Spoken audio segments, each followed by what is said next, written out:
চালের বাজারে অস্থিরতা নিয়ে আলোচনার জন্য আমাদের সঙ্গে ভার্চুয়ালি যুক্ত আছেন কনজিউমার্স অ্যাসোসিয়েশন অব বাংলাদেশ ক্যাবের ভাইস প্রেসিডেন্ট এস.এম. নাজের হোসেন। জনাব নাজের হোসেন, এই সময়ের বাণিজ্যে আপনাকে স্বাগত। জি, আমরা কিছুক্ষণ আগে একটি প্রতিবেদন দেখছিলাম, ভরা মৌসুমে কিন্তু চালের দাম বেড়েছে, 3 থেকে 8 টাকা পরিমাণ বেড়েছে বিভিন্ন জায়গাতে। তো যদি আপনার কাছে প্রশ্ন রাখতে যে হঠাৎ করে কেন চালের দাম বাড়লো? ধন্যবাদ আপনাকে। আসলে এই হঠাৎ করে চালের দাম বেড়েছে, এটা আসলে এই বক্তব্য এই বক্তব্যের সাথে আমি পুরোপুরি একমত নই। আমরা যেটা দেখছি আসলে চালের দাম প্রতিনিয়ত 1-2 টাকা করে প্রতি সপ্তাহে বাড়ে। এইবার যে ব্যতিক্রম হলো, এবার হলো যে আসলে ভরা মৌসুমে দামটা বেড়েছে। এই সময়টাতে কোনো সময় দাম বাড়ে না। প্রথম দিকে আমাদের যে চালের ব্যবসায়ীরা তারা বললেন যে ধানের দাম বেশি অথবা পরিবহন কস্ট বেশি, এরকম বলে তারা একটুখানি দাম বাড়ালো। পরবর্তীতে আবার তারা তাদের আরো কতগুলি অজুহাত এখানে যুক্ত করেছেন। তো দাম বাড়ানোর ক্ষেত্রে আমাদের যে ব্যবসায়ীরা আসলে এটা তারা সময় এবং সুযোগ খুঁজেন। এই সময় সুযোগ মিলে যখন সুযোগটাকে কাজে লাগানো যায় তখন কিন্তু এই কাজগুলো করে। এর আগে তারা যেটা আমাদেরকে বলতেন যে মিলাররা বলতো যে এখানে কর্পোরেট গ্রুপ ঢোকার কারণে, কর্পোরেট গ্রুপের কারণে দাম বাড়ছে, তারা মজুত করে রাখতেছেন।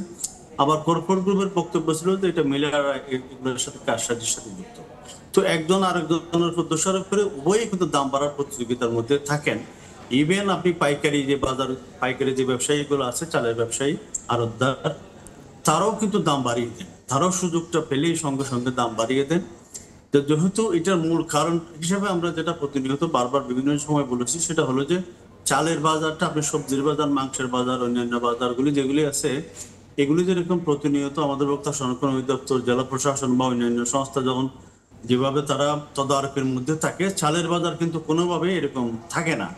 যখন বেশি ক্রাইসিসটা হয় তখন আমরা দেখি যে ভোক্তা সংরক্ষণ অধিদপ্তর বা অন্য কোনো ডিপার্টমেন্ট যায়, কিন্তু এই চালের বাজারের ক্ষেত্রে আমাদের খাদ্য বিভাগ তাদের কিন্তু আসলে সেভাবে নজরদারি থাকে না।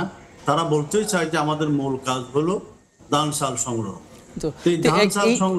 এই মুহূর্তে কি দেখা যায় বাজার সিন্ডিকেট কোনোভাবে ভাঙা সম্ভব কিনা? কোথায় থেকে সিন্ডিকেট তৈরি হচ্ছে আপনার কি মনে হয়? না, সিন্ডিকেট তো আসলে ভাঙার জন্য চেষ্টা করা হচ্ছে সেরকম আমরা দেখছি না। আমরা যেটা দেখছি যে আসলে সিন্ডিকেটের হাতে আমাদের চাল বলেন, অন্যান্য নিত্য প্রয়োজনীয় দ্রব্য বলেন, সবগুলি কিন্তু তাদের হাতেই নিয়ন্ত্রিত। তারা হয়তো খোলস পরিবর্তন করেছেন। একটা সময় এক সরকারের সহযোগিতায়, এক সরকারের পৃষ্ঠপোষকতা তারা চালিয়ে গেছেন।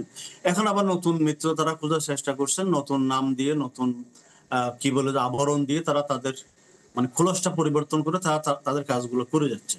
এখানে ধরেন সিন্ডিকেট বলি অথবা মজুতদারি বলি, যারাই আমরা তাদেরকে বলি, তাদের বিরুদ্ধে এরকম ব্যবস্থা নেওয়া হচ্ছে। বিগত সরকারের আমলও এরকম আমরা দেখি নাই, এই সরকারের আমলও, এই অন্তর্বর্তীকালীন সরকারের সময়ও সেরকম কোনো উদ্যোগ নেওয়া হচ্ছে আমরা সেরকম দেখছি না। তো কারণ হচ্ছে যে এখানে ধরেন গুটি কয়েক ব্যবসায়ী, অসাধু ব্যবসায়ী পুরো ব্যবসার পরিবেশটাকে নষ্ট করতেছেন। আমরা বিগত সরকারের সময় যেরকম দেখছি হাজার হাজার কোটি টাকা বাইরে পাচার করা হচ্ছে, এরকম তারা আবার সরকারের বিভিন্ন কর্মকাণ্ডে তারা নিয়ন্ত্রণ করছেন। তো সেই কাজগুলি করে তারা অপকর্ম করে পুরো দেশটাকে যেরকম একটা অস্থির করে ফেলেছেন, সেটার থেকে কিন্তু বের হয়ে আসছে সেরকম বলা যায় না। তবে যেহেতু অন্তর্বর্তীকালীন সরকার নতুন করে এসছেন, অনেকেই খোলস পরিবর্তন করলো, তারা কিন্তু সিন্ডিকেট করার প্রথম দিকে একটু সাহস করে নাই। পরবর্তী দেখলো যে না, এই সরকারও তাদের বিরুদ্ধে তেমন কোনো ব্যবস্থা নিবে না। সেই কারণে তারা কিন্তু তাদের যে অপকর্ম, এগুলো নতুন ভাবে, নতুন উদ্যমে তারা চালিয়ে যাচ্ছেন। যার কারণে এই একটা সময় চালের বাজার নিয়ে সংকট, আর একটা সময় চিনি নিয়ে সংকট, আর একটা সময় আমাদের গম নিয়ে সংকট, এরকম সংকটগুলো কিন্তু প্রতিনিয়ত লেগেই আছেন। আপনি এমন কোনো সময় পাওয়া যাবে না যেখানে কোনো না কোনো পণ্যের কিন্তু দাম বাড়তেছে।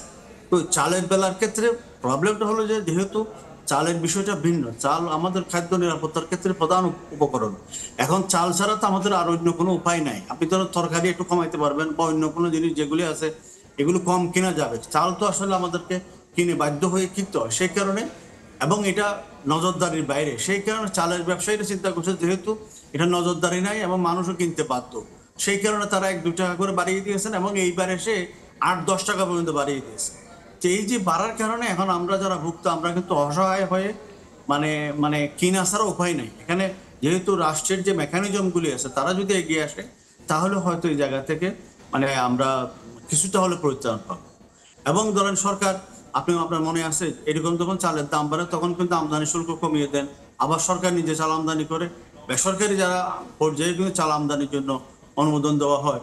তো প্রবলেম হয় যে মানে যেটা আমরা দেখছি, এই যে সংকটকালীন সময়ে আপনি শুল্ক কমালেন অথবা আমদানির অনুমতি দিলেন, গত বছর আমরা দেখছি যে পরিমাণ চাল আমদানির সুযোগ করে দেওয়া হয়েছে তার মানে 1/4 কিন্তু আমদানি হয় নাই। কারণ হলো যে কি, যারা চাল সিন্ডিকেটের হোতা তারা আবার আমদানিকার, তো তারা আমদানি না করে কিন্তু মানে আমদানি আর করে নাই, আমদানি অনুমতি পেয়েছে তারা আমদানি করে নাই। তো কিন্তু এখন সরকার থেকে যদি মনিটরিং করা হতো, আপনাকে চালের আমদানির জন্য অনুমতি দেওয়া হলো, আপনি কেন চালটা আনেন না, অথবা আপনি চালটা আনলে কোথায় রাখছেন? আমরা যেটা বারবার বলছি, চাল আনতেছে সে কোথায় রাখতেছে, এগুলো কোনো এক জায়গায় স্টক হয়ে থাকতেছে কিনা, নাকি এটা ডিস্ট্রিবিউশন হচ্ছে। জি। তো এই জিনিসটা কোনো জায়গাতে কিন্তু আসলে তদারকি না হওয়ার কারণে চালের বাজার সবসময় অধরা থেকে। জি, তদারকি আসলে বাড়ানো দরকার এবং সব শেষে সব কিছুর শেষে জনগণের মনে স্বস্তি ফিরাতে হবে, এটাই প্রত্যাশা। আপনাকে অসংখ্য ধন্যবাদ এই সময়ের বাণিজ্যে যুক্ত হওয়ার জন্য। আমরা চালের বাজারে অতিরিক্ত দাম প্রসঙ্গে কথা বলছিলাম, সেজন্য আমাদের সঙ্গে যুক্ত ছিলেন ক্যাবের vice president S M নাজের Hossain.